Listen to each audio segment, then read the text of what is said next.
I am Mariette Sidibe, and this is QTV News coming to you live from our studios along Karaba Avenue. Thanks for joining us.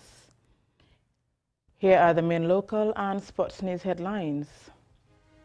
Outstanding students from senior and upper basic schools are honored by the West African Examination Council at an awards ceremony. Civil society organization Gender Platform met with the United Democratic Party to get support for a private members bill which proposes greater political representation for women. The Gambian Truth Commission hears from villagers victimized by refusing to hand over a tractor, and in a separate testimony from Fatou Jagne Senghor of Article 19, a human rights advocacy organization. In sports news, as the second half of the football season kicks off, we have a report on the contrasting fortunes of Birkama United and Real de Banjul in the GFF First Division. Those were our main headlines. Now the news in detail.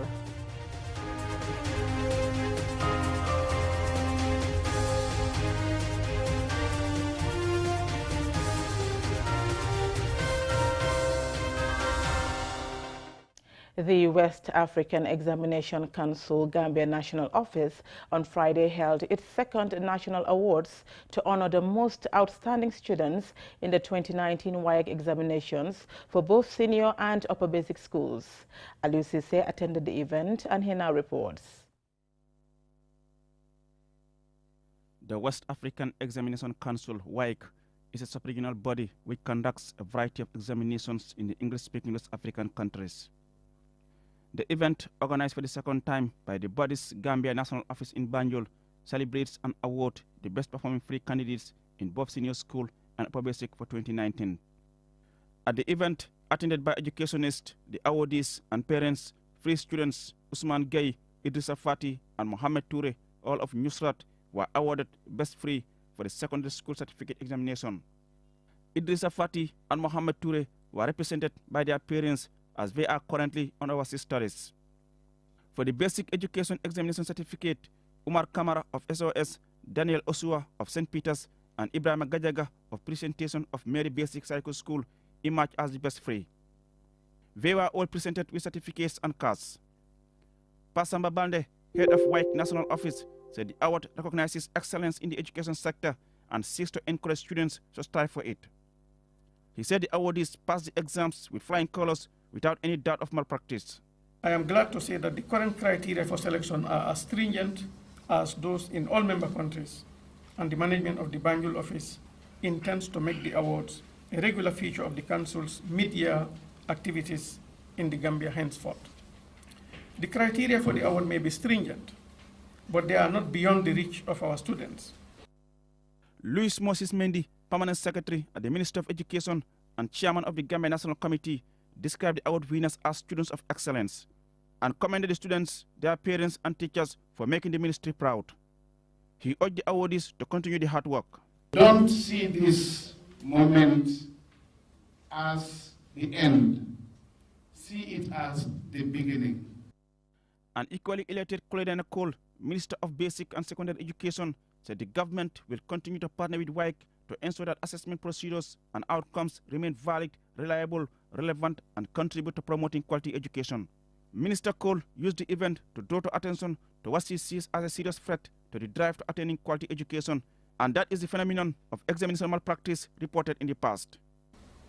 The Gambia government will continue to fulfill its commitments to the Council through logistic and human capacity support to ensure the smooth conduct of hitch and leakage-free examinations. Adelaide Sose, a member of Board of Trustees of WAEC Endowment Fund, explains that the minimum requirement for the award include a candidate sitting 8 subjects. The minimum requirement to be eligible for the award is that candidates must have sat for at least 8 subjects and obtain credit passes in all the 8 subjects. On behalf of the awardees, Usman Gaye applauded the council for recognizing their efforts, their parents and teachers for guiding them. Yeah, it would not have been easier for us to achieve this without our parents. They support us a lot. We are also thanking our schools, our teachers, and our friends. It is hoped that this event will serve as an inspiration to other students to work hard to receive similar national recognition. Reporting for QTV News, I am Aliou Cisse. The civil society organization Gender Platform continued their round of meetings with politicians and political parties, and on Thursday met with the United Democratic Party to hand over the text of a private member's bill. The bill proposes reserving seats for women in the National Assembly. More in this report. The Gender Platform and women rights activists are seeking the support of the UDP for the bill.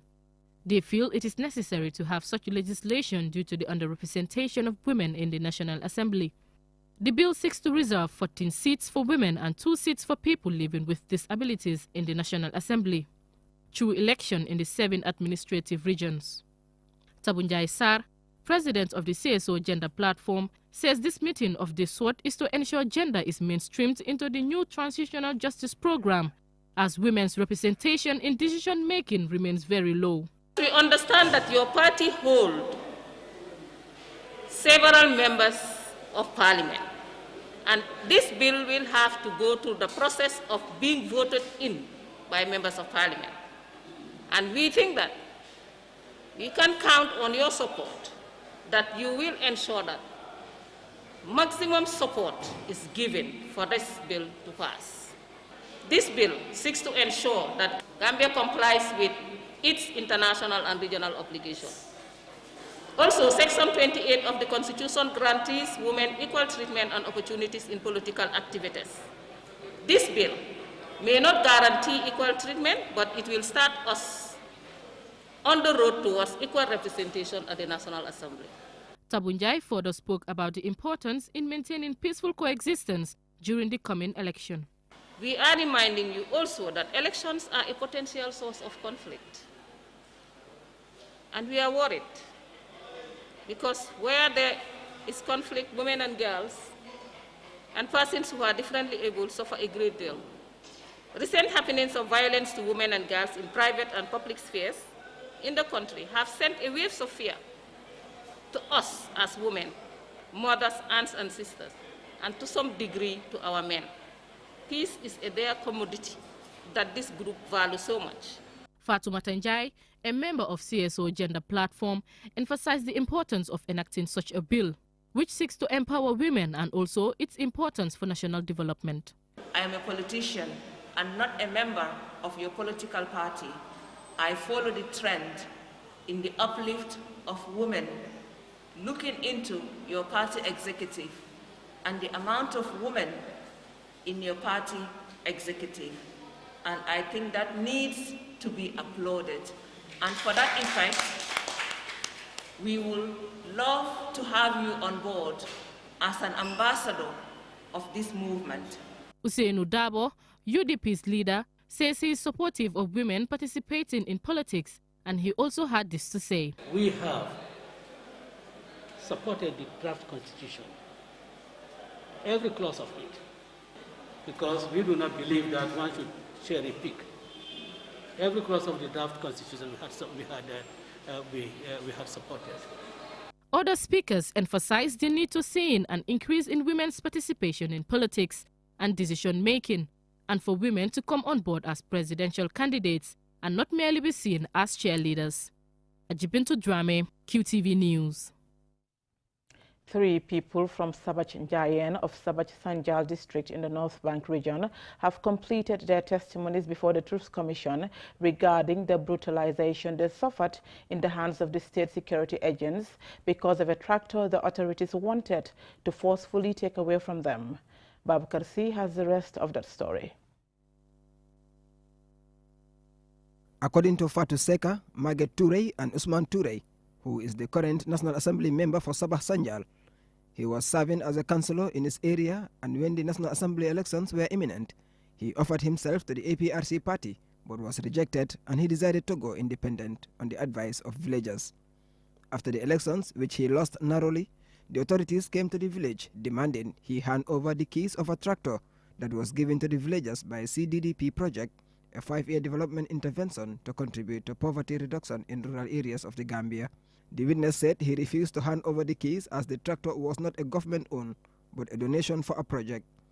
The witnesses said the paramilitaries led by Gorgimbo, now officer commanding Farafenni Station, invaded the village, arresting and beating people, leading to the arrest of more than 70 men and women of the village. Start beating people. They entered to the mosque and pulling people out and beating them. The women were so scared that some were pregnant. They later lost the pregnancy. The witnesses said because of fear and shock, about 6 women who were pregnant in the village had miscarriages in their homes, and with one of them at the detention center in Farafenni police station. You were just dragged and forced, and then you were pregnant. We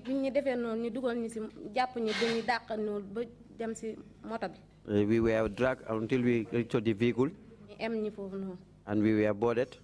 According to Usman Toure, while they were in detention, Gorgimbo continued to threaten them, especially the women of his village. What your husband dare not to do, or say you dare to do it, or say the women of Sabah Sanjal, you think you people are warriors? You are the one who want to fight with the government. It will be clear to you people. Usman Toure continued to narrate the difficulties his people endured during their detention at Farafenni police station, which lasted for 3 days, with them spending the nights in an open area without mattresses or blankets. It was very difficult for them. I was not under the tree, but I know it was very difficult. During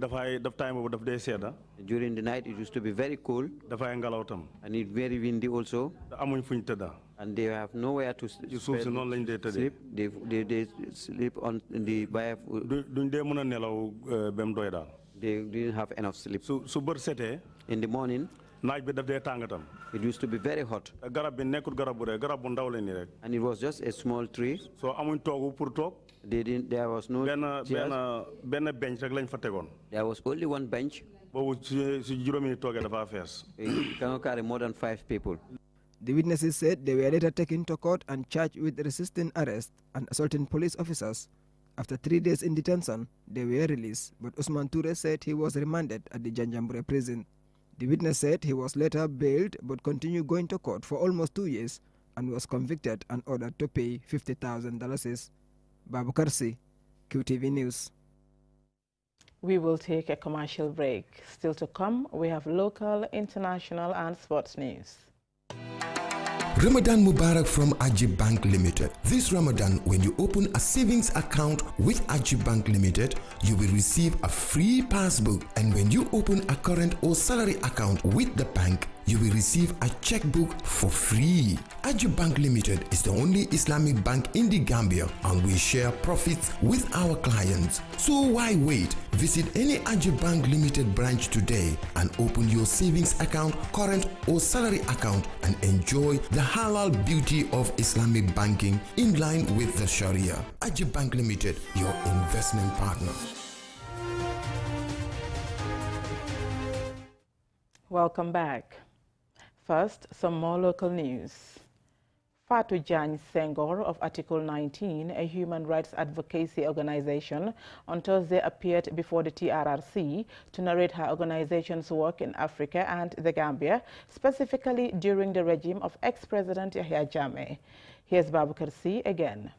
Jane Senghor is a Gambian Senegalese human rights activist, women's rights activist, lawyer, and freedom of expression advocate. She is well known for her work in human rights in West Africa, especially in Gambia.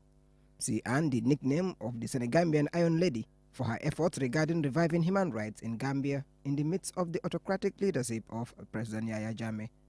Her appearance on Thursday was helping the Truth Commission, who are investigating the human rights violations that occurred during the 22-year regime of ex-President Jammeh. According to the witness, Gambia's human rights record deteriorated when the military junta took over, and even after the change of the civilian government. With the Gambia having the African Human Rights Office headquarters in the country, Madam Jane Senghor recalled how the country's image was perceived in the outside world and our efforts to help train some legal practitioners, including judges, on human rights and other areas like freedom of expression, among others. On her work with Article 19 towards helping Gambia, especially the media, she recalled the government's effort to stifle the media when they came up with a bill trying to get journalists to register before practicing, increasing the newspaper bond, and the libel laws, to name a few. As he joined other Gambian journalists to fight against this, Deda Haidara was killed, which was a big setback, but they managed to stop part of the bill from going through. FX supported through a resolution to indicate that the National Media Commission bill also was in contravention with international standards. So that pressure, international pressure, plus what we were doing in the country, I think pushed the government to withdraw the bill. In December 16, we know Deda Haidara was killed. The witness went further to inform the commission that despite their best efforts, it did not stop the government from illegally arresting and prosecuting journalists. Definitely, I think the media has been one of the casualties of the oppressive regime. You've seen so many journalists have been persecuted, either through through defamation. But I think the provision that were mostly used treason, sedition, but also publication of false information. Madam Fatou Jagne Senghor also spoke about some of the letters and communiques they have written to the Gambia government and press releases issued relating to the execution of the 9 prison inmates, the arrest and detention of journalists, and other human rights violations meted out to citizens, particularly journalists. The last meeting before the end of the regime was in October 2016 with Attorney General Ms. Mama Singate. So we discussed the situation of human rights in general in the country, but the main focus was on the killing of Solo Sandeng and the imprisonment of opposition leaders. She ended her testimony by stating that a lot of people would say we forget and forgive as we have a nation to build, but she stressed that before forgiving and forgetting, the truth should be known to avoid recurrences. She said the recommendations from the TRRC will determine the future of this country, thus they have to be implemented. Babu Karsi, QTV News. Mamadou Abajaju, a 40-year-old resident of Dipakunda, is in urgent need of overseas medical treatment after being diagnosed with a serious liver condition. However, with his family unable to afford his treatment, his friends and neighbors are now seeking support to facilitate his treatment. Ansumane Esonyasi reports. It all started 3 months ago after leaving work one evening and suddenly experiencing an unusual stomach pain. And following weeks of several trips to the hospital, the pain continued unabated until recently when his worst fears were realized. His medical records reveal he has been diagnosed with hepatitis B surface antigen, an abnormal liver blood test. Abba, who is his extended family's breadwinner, says his condition has incapacitated him as he is unable to do any work and struggles to walk even for 5 minutes. Wow, so gradually. It has really affected my life in many ways. I can't sleep and I struggle to eat. I just can't do anything for myself. My wife gave birth 2 weeks ago, and with my current condition, my family is going through a very difficult time. They depend on me for survival, and I am devastated that we are all having to go through this. I am asking for help so that I can go back to work and take care of my family. Amadou Haidara, Abba's friend and neighbor, says he is saddened by Abba's condition and is calling on members of the public to help him.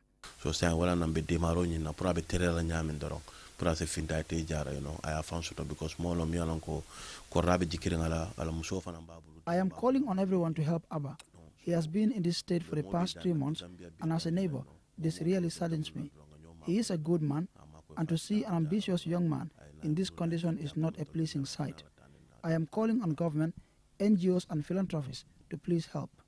According to his medical records from the Edward Francis Small Teaching Hospital, he was first seen at the hospital with a history of abdominal distension, which occurs when substances such as air, gas or fluid accumulate in the abdomen, causing its expansion. It is typically a symptom of an underlying disease or dysfunction in the body, rather than being an illness. In addition, he was experiencing chest pains also associated with joint pain. On examination, he had liver tumors. However, unlike many others, Abba's medical records also show his condition can be treated. And in a sign of hope, his friends say doctors say he can be treated in neighboring Senegal. Anyone willing to help Abba can contact QTV on 324444 or via email at news@qtv.gm. Answane Sonyasi for.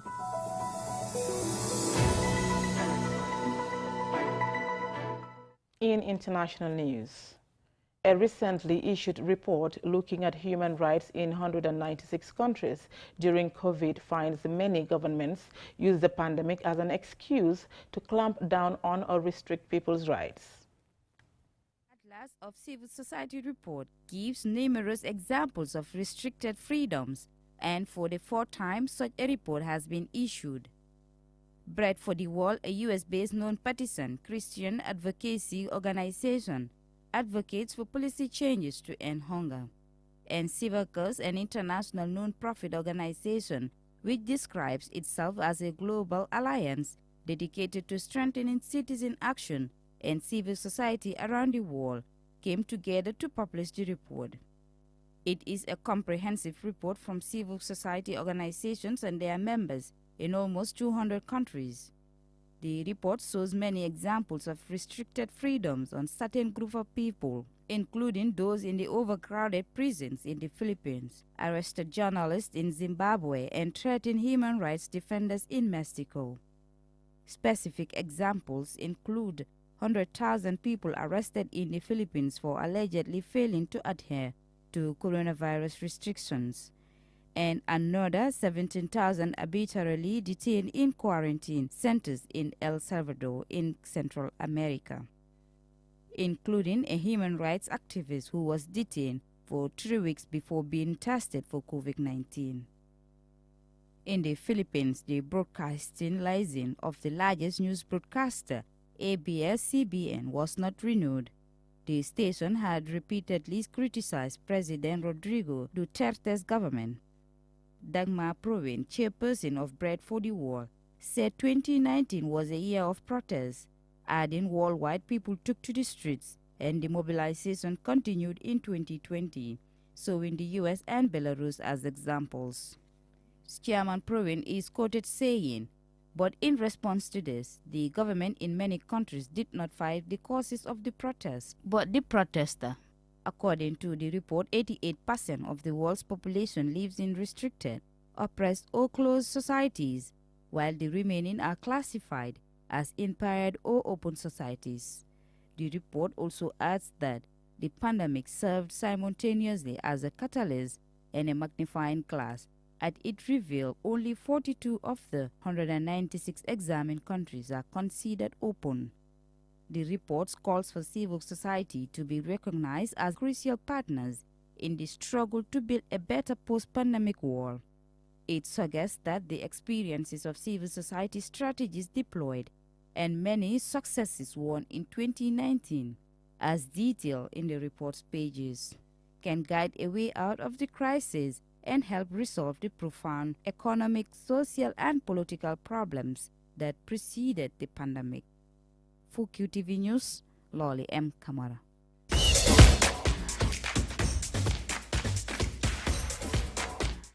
Now on to some sports news. Brikama United moved to second in GFF First Division League following a thrilling 4-2 win against Armed Forces on Thursday night. Real de Banjul lost 2-1 in the night's other game. Our sports reporter Mamadou Gajaga watched it all and he now reports. It was a goals galore night as Brikama United edged Armed Forces. Domingo Mane gave Brikama United the lead in the 4th minute. Buba Bojan doubled the score with a superb free kick, ensuring his side went into the break leading 2-0.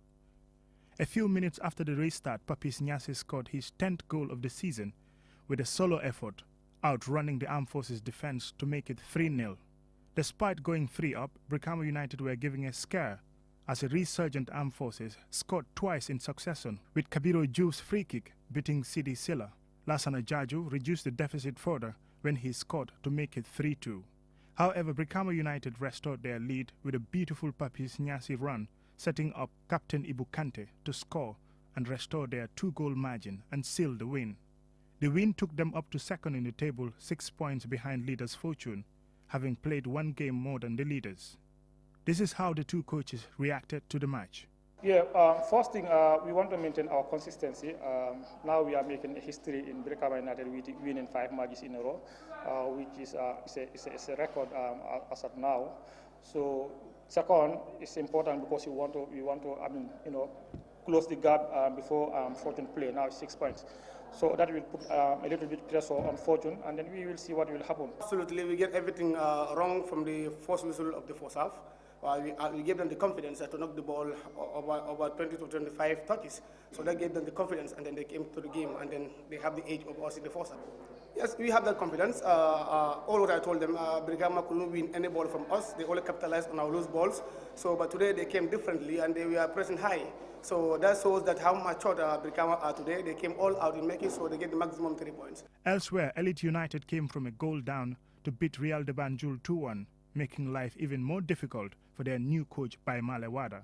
Real de Banjul took the lead early on before Boubacar Tambedu leveled. An own goal gave Elite United victory, to the huge disappointment of Real de Banjul. The win took Elite up to 4th and Real de Banjul in 7th place and 11 points off the top spot. Mamudu Gajaga, QTV News. Before we end this bulletin, let's take a quick look at our main stories. Outstanding students from senior and upper basic schools were honored by the West African Examination Council at an awards ceremony. Civil society organization Gender Platform met with the United Democratic Party to get support for a private member's bill which proposes greater political representation for women. The Gambia's Truth Commission heard from villagers victimized for refusing to hand over a tractor and, in separate testimony from Fatou Jagne Senghor of Article 19, a human rights advocacy organization. In sports news, as the second half of the football season kicks off, we had a report on the contrasting fortunes of Brikama United and Real de Banjul in the GFF First Division. That's all we have for you in this edition of QTV News. Do join us tomorrow for more news. Thank you for watching and have a nice weekend.